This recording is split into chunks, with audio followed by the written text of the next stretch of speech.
So my name is Ann Whitaker. I'm a co-founder of RethinkRobotics. I'm also now serving as its VP of People and Culture. Co-founded the company with Rodney Brooks, originally in 2008 as Heartland Robotics. We became RethinkRobotics shortly before we launched Baxter in 2012, which is our first iconic robot.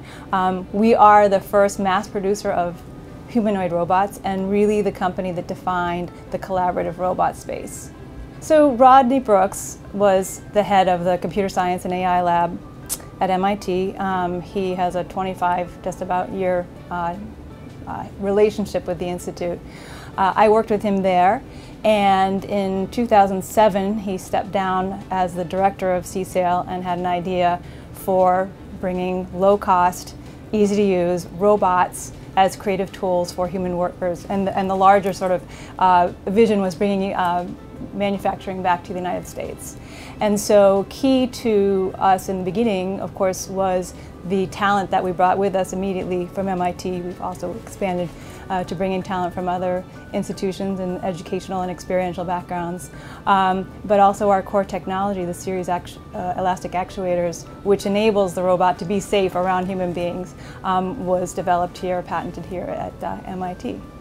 So Rod really felt a pull toward addressing manufacturing when he was over in China a lot at that time with iRobot, looking at how things are made over there, seeing how many hands had to touch a piece, a part, then a finally assembled product, and realized that there was a lot of work being done there that could be automated, and also thought about bringing manufacturing back to the United States, where we sort of dropped off of our sort of manufacturing peak and have stopped nurturing skilled labor, and thinking about how putting robots as tools back into people's hands would be a really good idea.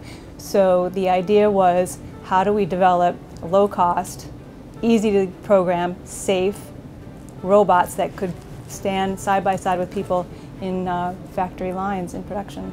When people think of traditional robots in manufacturing environments, you think of these very fast, precision-controlled robots that are dangerous, that have to be behind cages or some sort of a light sensor, because they aren't sensing the world around them, they aren't sensing the people near them, they're just on their trajectory and they're doing, their work.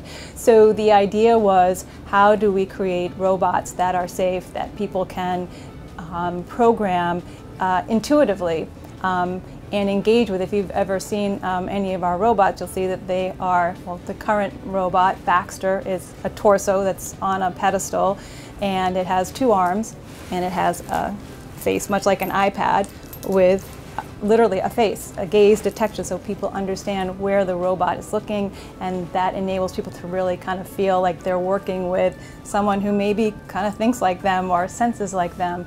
And yes, the whole idea was to have them be easily programmable, sometimes just by actually taking the robot's arm and showing it a certain trajectory, so that they could program for shorter production runs, turn something around. You'd have a 3-hour task and then boom, reprogram it to do another task, right after that. Usually it takes maybe an hour to do that.